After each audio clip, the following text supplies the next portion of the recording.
ఇప్పుడు మీరు ఆంధ్రాలో ఇప్పుడు రోజా గారు మాట్లాడారు కదన్నా, దాని గురించి మీ అభిప్రాయం ఏంటన్నా? దానికి అన్ని తెలుసు. అది అడుగు పెట్టినప్పుడు వైఎస్ఆర్ రాజశేఖర రెడ్డి గారిని పైకి పంపించింది.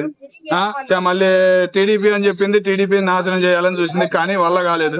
ఇప్పుడు జగన్మోహన్ రెడ్డి గారు గవర్నమెంట్ లో ఉంది, అది నాశనం అయ్యింది, ఆయన్ని నాశనం చేసింది. దాని గురించి మాట్లాడాల్సిన అవసరం లేదు, దాని గురించి పట్టించుకోవాల్సిన అవసరం లేదు. ఓకే, అంటే రోజా మాటలకి వైసీపీలో వాల్యూ లేదంటారా?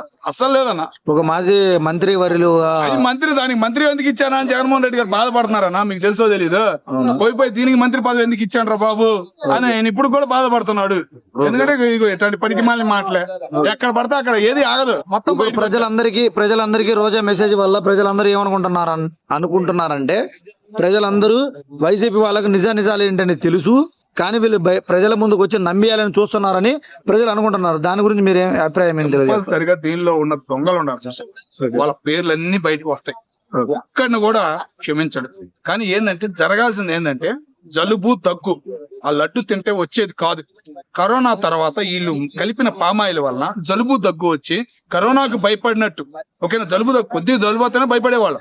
ఆ కరోనా దాన్ని ఇటు టీటీడీ మీద వేద్దాం, లడ్డు మీద వేద్దాం అని ఒక ప్లాన్ వేసినారా అనే ఫీలింగ్ కలుగుతుంది. ఎందుకంటే ఈ బయటపడిన నిజాలు కానీ ఏంటంటే 2022లోనే బయటకు వచ్చినాయి కొన్ని నిజాలు. ఓకేనా, కాబట్టి క్లారిటీ అనేది లేదు. కాబట్టి దాన్ని కరోనా రోగాన్ని దీని మీద తిప్పుదామా అని చూశారు, కానీ అటు దేవుడు ఊరుకోవాలా, ఇటు బ్యాచ్ మొత్తాన్ని తరిమి కొట్టేసి మంచి విధానం అనేది మారింది. ఓకే అన్న, కొంతమంది ప్రజలు ఏమంటున్నారంటే వీళ్ళకి 2 ఏళ్ళు పరిపాలించడానికి కరోనా అడ్డం వచ్చింది, కాకపోతే టీడీపీని అడ్డం పెట్టుకొని దోచుకున్నారని ప్రజలు అడుగుతున్నారన్న. ఏమో నమ్మొచ్చు అన్న అది కూడా. ఎందుకంటే ఇప్పుడు రాజకీయం అయిపోయింది. టీటీడీ అనేది ఒక చైర్మన్ వచ్చిన కానీ మార్చేయడం, ఏ గవర్నమెంట్ వస్తే ఆ గవర్నమెంట్ మార్చేసుకోవటం, దాన్ని మార్చేయడం. ఎలా తెలిసింది విషయాలు తెలియవు కదా. గవర్నమెంట్ కి ఉపయోగపడే పనులు ఉపయోగించుకోవాలి, కానీ దేనికి పడితే దానికి ఉపయోగించేస్తున్నారు. కాబట్టి ఎవరిని ఏమో అనడానికి లేదు. ఓకే, ఇప్పుడు ఆంధ్ర రాజకీయాల మీద మీ అభిప్రాయం ఏంటన్నా? ఈ రోజుకి కూటమి ప్రభుత్వం బ్రహ్మాండంగా చేసుకుంటుంది. సిబిఐ పని సిబిఐ చేసుకుంటుంది. పోలీసులకు ఒక విలువ అనేది ఉంది. పనికి మాలిన వాళ్ళు ఏమన్నా చేద్దామని చూసినా గానీ పోలీసుల రియాక్షన్ బాగుంది. ఓకే, ఇప్పుడు మొన్న అంబటి రాంబాబు మీదకి వెళ్ళారు కదన్నా, దానికి ప్రజల అభిప్రాయం ఏంటో తెలియజేస్తారన్న? ఏముందన్న, రాంబాబు గారు ఒక లాయర్ అన్న, సీనియర్ లాయర్, మంత్రి గారు, ఓడిపోయిన మంత్రి గారు. ఆంధ్ర రాష్ట్రంలో మంత్రిగా చేసిన వాళ్ళు ఎవరు ఓడిపోయిన చరిత్ర లేదు. అట్లాంటి మనిషి ఓడిపోయాడు, అదే ఉదాహరణ. ఏంటంటే అన్న, ఒక లాయర్ అయినప్పుడు ఫ్లెక్సీ వెలిసింది, ఎవడో వేసాడు, టీడీపీ ఎవడో వేసాడని గ్యారంటీ లేదు కదా. ఆ ఫ్లెక్సీ ఎవడో వేసాడు, వెళ్ళావు నువ్వు పొద్దున మర్యాదగా. 24 గంటల్లో టీడీపీ వాళ్ళు తీయకపోతే నేను తీసేస్తా అని వార్నింగ్ ఇవ్వడం ఏంది? ఎంత రాంగ్ అది అసలు.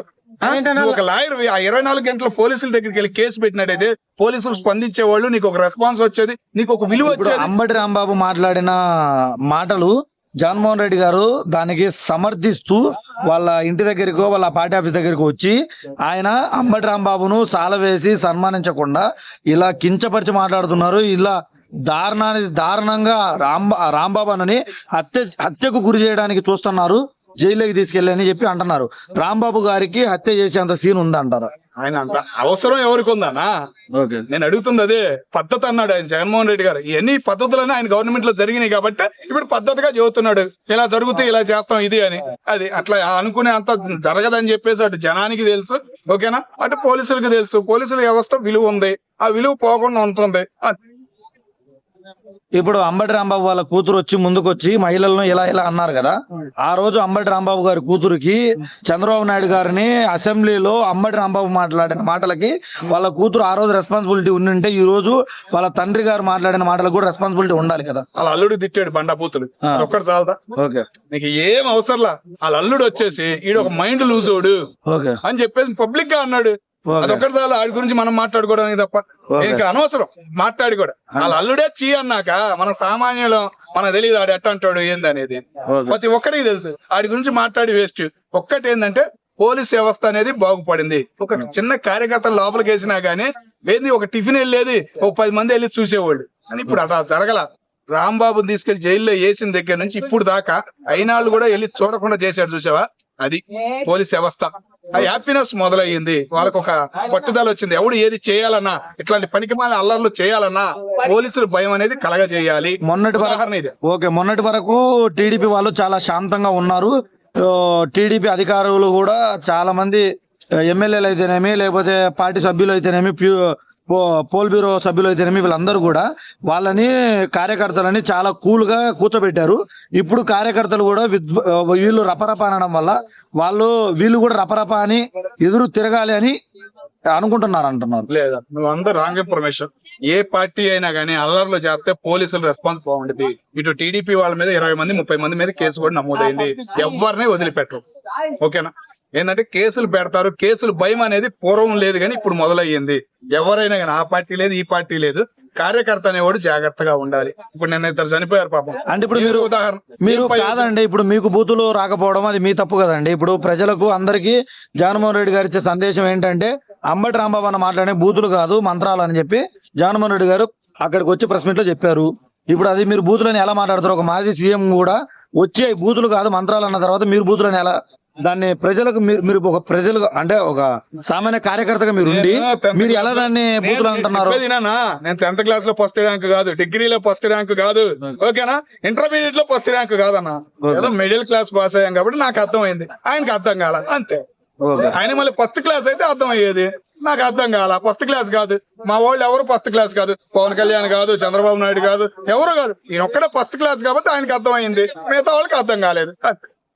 ఇప్పుడు జోగి రమేష్ ఈ టాపిక్ ను డైవర్ట్ చేయడానికి రోజా దగ్గర బుక్ అయిపోతానని చెప్పి ఇది నేషనల్ మీడియాకి వెళ్ళిందని చెప్పేసి అన్నాడు. మీకు చూసారో లేదా క్లిప్? నేషనల్ మీడియాకి వెళ్ళింది, మన సిగ్గుపోతుంది అన్నాడు. ఇండైరెక్ట్ గా ఆయన చెప్పిన మాట ఏంటంటే నేషనల్ మీడియాకి వెళ్ళిందని చెప్పి. దాన్ని మీరు ఎలా సమర్థిస్తున్నారు? వెళ్ళిందన్న రోజా మాట్లాడిన మాటలు మొత్తం దేశం మొత్తం చూసింది. ఈ రోజు చర్యలు అనేవి జరగాలి, దేశం చూస్తాం కదా. ఇప్పుడు చిట్టు 600 పేజీలు ఇచ్చింది, దానిలో ఉన్న నీచుళ్ళు ఎవరు, ఆ నీచుల్ని ఆ పవిత్ర స్థానానికి ఎక్కకుండా చేయాలని చెప్పేసి మా కోరిక. ఓకే అన్న, ఇప్పుడు ఆంధ్ర రాజకీయాలలో పెను మార్పులు రాబోతున్నాయి, పెను సంచలనాలు. ఈ ఇంకో ముండే 3 సంవత్సరాలలో ఈ టీడీపీ వాళ్ళను రెచ్చగొట్టి వైసీపీ వాళ్ళు మీనికి తెచ్చి వీళ్ళ మీద దాడులు చేయాలనే ప్రయత్నాలు చేస్తున్నారు అంటున్నారు. అది ఎంతవరకు కరెక్ట్? అన్నీ బోటకాలన్న. అంత విధానం అనేది జరగదనేది తెలుసుకోవాలి. అటు ఆంధ్ర వాళ్ళకి తెలుసు. వీళ్ళు ఎన్ని రాజకీయాలు, కుల రాజకీయాలు చేయాలనుకున్నా కానీ కుల రాజకీయాలు తగ్గినాయి. ఉదాహరణకి ఏంటంటే పవన్ కళ్యాణ్, చంద్రబాబు నాయుడు గారు నడిపే గవర్నమెంట్ విధానమే ఒకటే ఉదాహరణ అంతే. అటు అమరావతి పనులు నడుస్తున్నాయి, కేంద్రం నుంచి నిధులు తెచ్చుకుంటున్నారు, బ్రహ్మాండంగా అభివృద్ధి అనేది పరిగెత్తుతుంది.